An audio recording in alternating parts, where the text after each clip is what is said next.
I'm excited for the show today. We're going to talk, as you mentioned, too high, too low. And the very straightforward answer before we start is that, yes, we're obviously too high on some players and too low on others. But we don't know who those players are going to be. And it probably will turn out to be different guys than the ones who jump out. But it's definitely good to make sure you go through the process of asking yourself this question.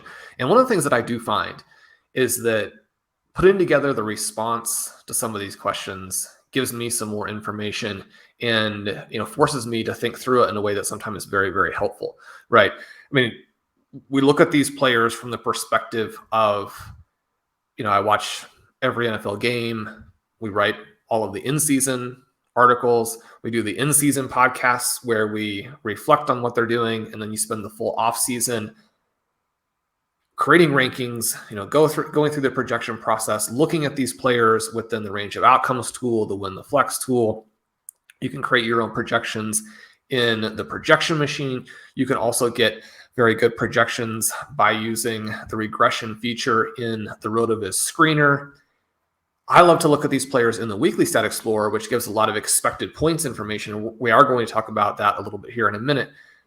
But even with all of that, you can get your thinking on a player going in one direction and find it sort of moving little by little in that, further in that direction without realizing it.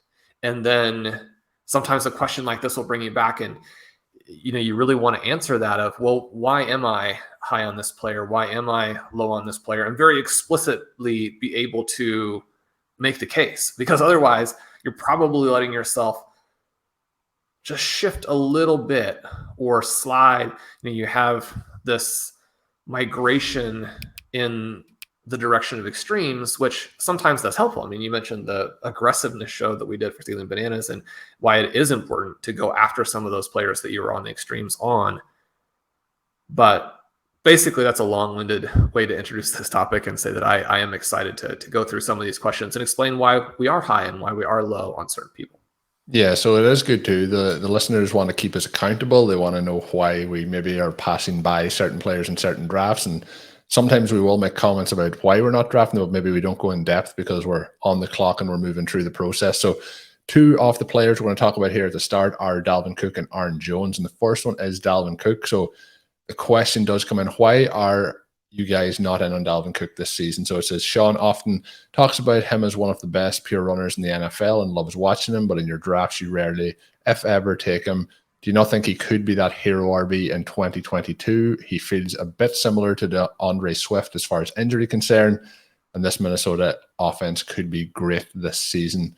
And we are obviously in on Swift too. It's obviously on the Detroit Lions offense, but as an explosive offense, there is that opportunity there that the Minnesota Vikings with the likes of Justin Jefferson could outproduce that with the new offensive coordinator and things like that. So, Shawn, I'll let you go first because not last season, the season prior, I believe it was Dalvin Cook was your guy heading into this season. I have a pretty good understanding of where you're going to go with the answer, but I'll let you take it away. Well, Colm, let's bring in the second part of this question as well, because it refers to Aaron Jones and it says a similar question: with no heavy favorite to lead pass catchers in Green Bay, why are you guys not taking more Aaron Jones? His splits with Devontae Adams out are stunning. Do you not think he has high potential because of the time split with Dylan, or maybe you all just like the receivers in that range better? I think there's some interesting statistical comparisons between these three guys, which is why I wanted to mention Aaron Jones too. And you are also obviously a very big Green Bay Packers fan. It's the team that you follow the most closely. And so I think that you're going to have some feelings on this one. Why don't you start us out? We've got three NFC North backs here.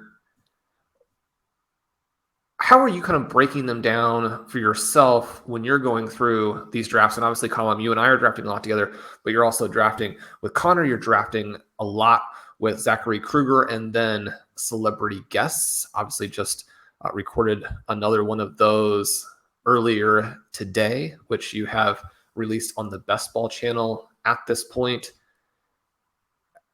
Dalvin Cook, Aaron Jones, DeAndre Swift. Where are you going with these guys? You teased the show that was JJ Zacharyson that was on. We actually drafted Dalvin Cook in that draft, which is funny enough. But that's one of my first shares of him this year. The answer to the question, I think part of it is obviously in the question itself, in that second part where you mentioned, or maybe you just like the wide receivers in that range.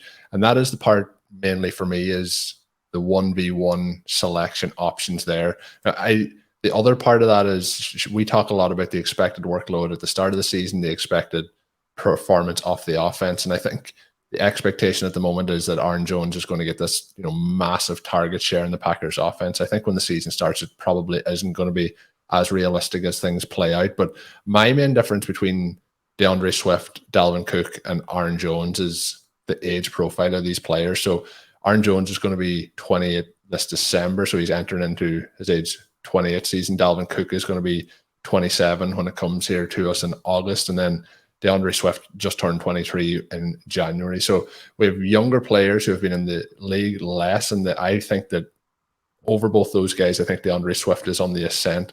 The reason I was asking you the question around Dalvin Cook is when you were pushing him as a potential running back 1 overall 2 seasons ago, that was when he was 23 entering his 24 season, and the upside was there. It was a little bit untapped at that point. So I think DeAndre Swift is very much in that category to where Dalvin Cook was 2 seasons ago. And that is the reason why I would be targeting Swift. I also think the pass catching profile that he has shown in that offense as well, which I expect to most likely be behind in most games, is going to lead to a lot of opportunities for him to rack up those pass catching points. Obviously, I was trying to think of what word to go with, but points is probably the way to go. So that is where I'm ranking it. I do think that Aaron Jones does have upside this year, but I also have a lot of concerns around the Packers' pace of play. We've talked about it on the show a number of times, and it has been that way with Matt LaFleur and with Aaron Rodgers, and I don't think that's going to change this year. I think the Packers are going to be very good. I've talked about it. I think the defense is going to be very good. I don't think they're going to have to put up huge points to win games, and that's also going to negatively affect the likes of Aaron Jones.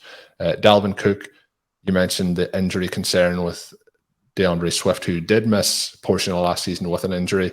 But we have seen Cook with the longer career, more tread on the tires, and he has had more injuries, particularly around the shoulder, which is never really a good sign for the running back position. So I just think there's a couple of factors where if we flip the ages of Swift and Dalvin Cook, we probably are drafting Cook at the rate that we're drafting DeAndre Swift at the moment. So, Shawn, what are some of your thoughts on it? But mine are mainly age profile and ADP related. I think that's exactly right. And the question here was, are we drafting receivers over Aaron Jones? And yes and no is the answer. I do think that when we're looking at Dalvin Cook, it's also this question of, do we like some other players a little bit better? And so I like to cross-reference this with several tools to make sure I'm thinking about it properly. You look at Dalvin Cook, and his ADP is right there with Davante Adams, a player that I still am drafting quite a bit. I don't expect him to be as good with Derek Carr, but I think Derek Carr is underrated. I think Davante Adams still is going to have a huge target volume, and I do think that he's very, very good, even though obviously we know that Aaron Rodgers is someone who will elevate his pass catchers. You watch some of the routes, the ability of Davante Adams to get open both with elite agility, elite leaping ability, and even something as simple as bringing his hands up late. And this is a quarterback element to this as well, but we all know about those sideline catches where the ball seems to drop down, and even when Adams is covered, but the pass is so perfect, and then his hands come up so late that the defensive back doesn't even realize the ball is there until it's in Adams' hands. Will they be able to execute all of those things with the Raiders? Probably not to the same level, but I still think that you want that superstar wide receiver at that range. And Davante Adams is absolutely that. You check him out in the tools, and his last 2 seasons are absolutely extraordinary. So when you get that discount, he's going at the very end of the first round, as opposed to up with the 3-star receivers, which he would be if he had stayed with the Packers. Then we want to take that into consideration. The other thing we want to take into consideration is that Cook is actually going below Derrick Henry. And you look at what these two guys did last season, the EP numbers for Henry above 20 expected points per game. Dalvin Cook actually took a fall, goes to just around 17, just a tick below that. But the other thing is that the efficiency for Dalvin Cook cratered while Derrick Henry was still at 4 FPOE. So a big gap in the actual scoring level between these two players, both of them dealing with injuries last season. That's been a consistent concern for Cook. That's not necessarily the reason that we haven't taken a lot of him. But we looked at him, and you had mentioned, I think it's probably the age 24 going into age 25 season, but very much on him. He looked like a guy who was going to be a star. He did that for the games that he was healthy, but he did have this at least mildly unsustainable profile where he had 15 rushing expected points a game, 5 expected receiving points per game. That part of the profile, if it doesn't become more pass game heavy, it just simply won't work. He maintained the 5 receiving EP last year. The rushing EP numbers really drop. Again, there are some games mixed in there where he didn't play a full complement of snaps, but you're looking at a player who has a profile that doesn't really work from an EP perspective, and then he just simply wasn't as good. And that's a red flag for players who are getting older, right? And you contrast Henry and Cook in that category. That doesn't mean that that's going to necessarily manifest itself in 2022. It's very possible that Cook goes out there and looks like, he looked at 23. It's very possible that Henry doesn't come back well off of the injury. But when we look at kind of how they would have to move in order for Henry to be passed back up by Cook, it's a really a pretty big move, right? So we look at these two guys in the range of outcomes tool, and we see Henry projected for almost a full point per game more and almost 2 points per game more at the high level. And so from that perspective, I think that Henry probably is the back who could be undervalued of those two guys who are kind of going at the 1-2 turn. Now, Cook still in a lot of ways probably has a little bit more of the profile that we're looking for. And especially this season, finally, it seems like these receiving EP numbers could jump. And I think that that's kind of the thing that's balancing out some of the red flags, is that now drafters are finally thinking, okay, well, this offense could be really dynamic in Minnesota this year. And if it is, then the sky's the limit for him. I don't necessarily disagree with that, but we also do have to look at kind of where the starting point is. And if he makes a jump, it's sort of the first jump is kind of back to where he was. And then the second jump would be to the league winner status. And so you're really needing sort of 2 leaps forward. Is that impossible? Absolutely not. Dalvin Cook is very, very good, as the question notes. And if everything goes right here, a league winning campaign is definitely in the range of outcomes. I could see that. I think for me, the other thing that is just a little bit of a tiebreaker with those guys is that there is some stuff out there that concerns you a little bit. Based on how a lot of the suspension stuff works, it seems unlikely that Cook would actually get suspended during the 2022 season. But obviously, Deshaun Watson missed last year without exactly being suspended, right? There are some other things that can happen if you have elements or information go into sort of the media domain and a lot of focus on that the team or the league, what have you, says, we want to take a little bit of a break here. I'm not really projecting that. It doesn't seem like that's going to be an issue. But if you're very close on players in that range between a Devontae Adams, a Derrick Henry, and then a DeAndre Swift coming up from behind, then, that maybe is a tiebreaker. If you have Dalvin Cook clearly ahead, I would take him and not worry about that part of it. Then we sort of have this question of DeAndre Swift, Aaron Jones. How are we looking at those two players? And Aaron Jones is very tricky. We mentioned the element here where he has these fantastic splits without Devontae Adams. Obviously, he's not going to be with the Packers this season. Colm, I do think that there is probably a difference between individual games in season that your superstar wide receiver misses and an entirely new season in which the team has had a chance to plan for that and build a different type of offense. And so this year, everything we hear is that Allen Lazard is going to be the wide receiver 1. We hear that Romeo Doubs has been absolutely fantastic and could be a big play threat, could actually be a high volume threat. I mean, he could be the guy. It's not impossible based on, number one, what Doubs did in college. He's somebody that we spent a lot of time talking about during our marathon Stealing Bananas /OT draft coverage, talking about how he was a better prospect than people realized, and that he was a better athlete than people realized, that he was a better vertical receiver than people realized. And that's not to say that we were right or that he's actually going to be a star, but there is evidence pointing in the direction of him being a contributor, which would certainly be helpful for the Packers as they try to find some weapons here. Christian Watson, the uber athlete, in a player that, once he gets healthy, someone who was not a high volume dynamic player in college. Now, Watson on very low volume was dynamic at the end of his collegiate tenure. So it's not like he's done absolutely nothing on a football field. As a prospect, there are some very intriguing things about him, which is why the Packers spent the pick that they did.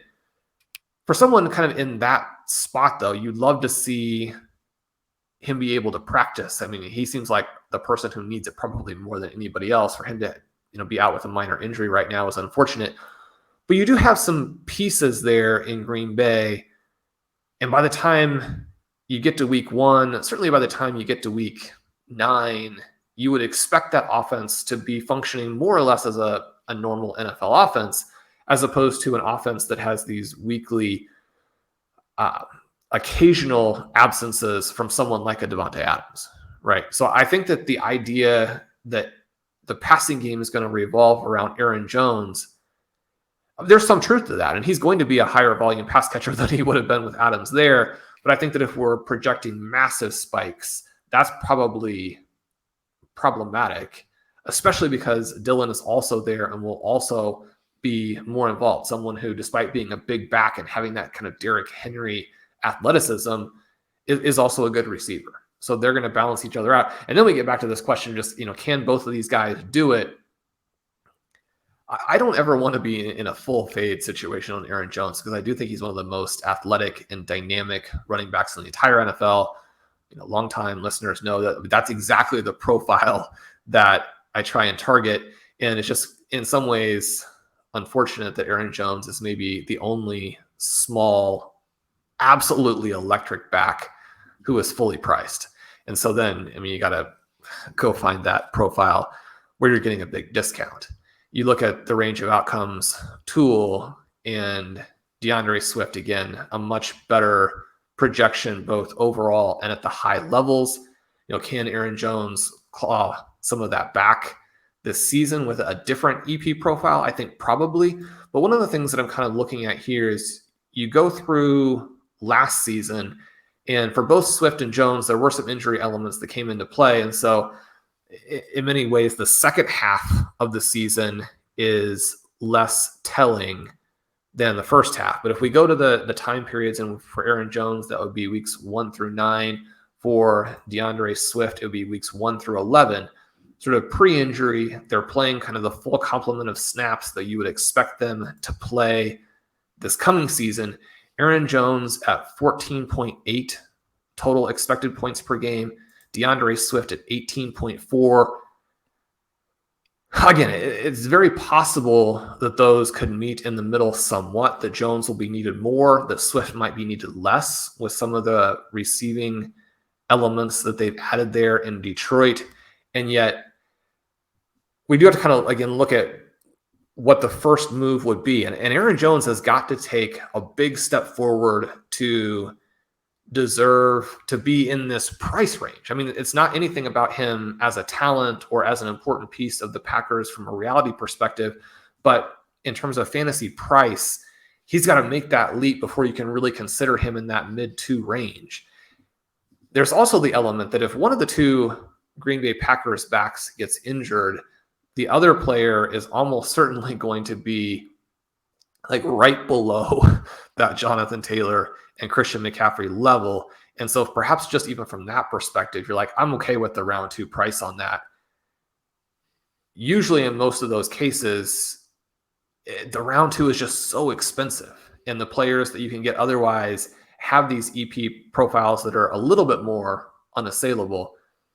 If you're trying to play the contingency where a back gets injured, it probably still makes more sense to do that through Dillon, even though, I mean, again, for where the starting point is, I mean, he's going to be very, very expensive. Drafters are all over the fact that these backs are going to score a lot of points. And so they're priced toward the upside until one of them gets hurt. But there are so many other backfields in the NFL where if one of the two players got hurt, you would see even a much bigger jump than you're going to see from these Packers players. So basically, the prices on Jones and Dillon are tricky, even though, I mean, these guys are stars. I mean, Colm, as a Green Bay Packers fan, you just have to be so excited to get to watch them every week. Yeah, and the one thing I would say there, you did get around it, but I was going to come back in with the AJ Dillon is also there, part of the conversation. It's, we look around the NFL and there is certain backup running backs or secondary running backs. You could even say 1A, 1B. And there is the situation, like people will talk about, Ezekiel Elliott, Tony Pollard, how that plays out, for example. But when we look at the Packers, like, both of these guys are really good, but both of these guys are going to be there barring injury. The barring injury part, which we hope doesn't happen, is the biggest problem. The other thing is AJ Dillon was somebody who 2 years ago people thought couldn't catch passes because he didn't have to catch passes in college, but he has shown over the last kind of 18 months or so he is very capable as a pass catcher as well. So I don't think it's just going to go that way. It feels like both of the Packers running backs are priced at their ceiling, but barring an injury, only one of those guys is going to hit that ceiling. So my concern as well with Jones is when they're in the red zone, I think that Dillon maybe gets a lot more of that short yardage work as well, which is a bit of a concern there.